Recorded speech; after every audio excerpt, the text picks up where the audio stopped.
Sir Tarak గారు ఇచ్చిన ఒక 3-4 ఇంటర్వ్యూలు అన్నీ చూశాను నేను. ఆయన ఎంత ఇన్వాల్వ్డ్గా మాట్లాడుతున్నారంటే నాకేమనిపించిందంటే అసలు ఇంతకు ముందు అంటే హీరో ఇన్వాల్వ్డ్గానే ఉంటాడు కానీ ఈ సినిమాలో ఇన్వాల్వ్ అయినంతగా ఎప్పుడు ఇన్వాల్వ్ అవ్వలేదేమో. ఆయన ఏదో డైరెక్షన్ డిపార్ట్మెంట్లో కో డైరెక్టర్గా చేసినట్టు మాట్లాడుతున్నారు ఆయన. ఆయన ఇన్పుట్స్ మీకు ఆయన ఇన్వాల్వ్మెంట్ ఎంతవరకు హెల్ప్ అయ్యింది సినిమాకి? 100%. ఎందుకంటే చాలా గ్యాప్ తీసుకున్నానండి. స్క్రిప్ట్ చెప్పిన తర్వాత కూడా ఒక 6 నెలలు ట్రావెల్ అయ్యాం.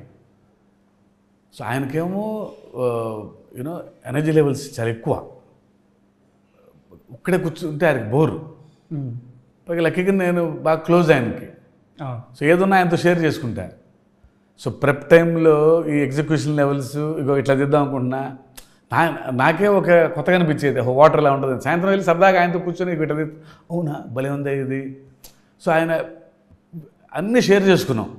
ఇలా తీయబోతున్నాం వాటర్లో, స్విమ్మింగ్ చేసి చాలా రోజులు అయి ఉంటుంది, నువ్వు కొన్ని రోజులు ప్రాక్టీస్ చేస్తే బెటరు. ఓకే, ఇవన్నీ ఎక్కువ డిస్కషన్ అవడం వల్ల ఆయన మొత్తం ఇన్వాల్వ్ అయినాడు. ప్రెప్లో కూడా ఇన్వాల్వ్ అయిపోయాను. సో దానివల్ల అన్నీ తెలుసు ఈ సినిమా గురించి అతనికి. సో నేను మాట్లాడినా ఒకటే, ఆయన మాట్లాడినా ఒకటే. Right from the first day మేమిద్దరమే కదండి. ఫుల్ స్క్రిప్ట్ ట్రావెల్ అయింది. ఐడియా స్టేజ్ నుంచి ఇవాళ వరకు ట్రావెల్ మేమిద్దరమేగా. మిగిలిన మధ్యలో వస్తుంటారు అంతే కదా, వాళ్ళ కాల్ షీట్స్. అంటే జనరల్గా స్టార్ హీరోలు ఏంటంటే డైరెక్టర్ని తీసుకొస్తారు, మీరు నేరేషన్ ఇస్తారు, లేదా ఇక్కడ బాగుంది ఇక్కడ బాగాలేదు ఇక్కడ కొంచెం తగ్గింది కరెక్షన్ చేసుకోమంటే మీరు ఒక 15 రోజులు నెల రోజులు ఇచ్చుకుని మళ్ళీ వస్తాం. జనరల్గా జరిగే ప్రాసెస్ ఇది. బట్ తారక్ గారితో మీరు చెప్పేదాన్ని బట్టి డిఫరెంట్ ప్రాసెస్ ఇది. యా అన్నీ వింటారు.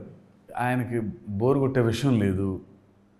వెళ్ళి ఆయనకి సంబంధం లేని చిన్న లైటింగ్ గురించి మాట్లాడుతున్నా సరే ఓపిక్గా వింటారే. నాకు చెప్పమాకండి అని అండవు. ఓకే, అవునా, సి హిల్ ట్రై టు నో.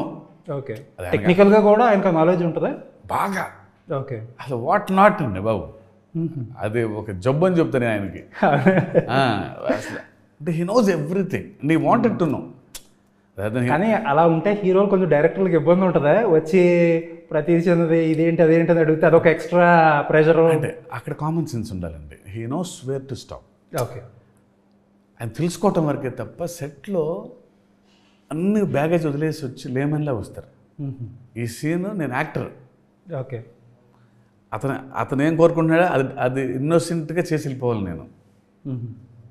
ఆ లైన్స్ తెలిసిన మనిషి, ఇంకా కంఫర్ట్ ఉంటుంది మీకు. వెరీ ఇంటెలిజెంట్ యాక్టర్ అండి. సో దానివల్ల అసలు ఆ ప్రాబ్లం రాదు.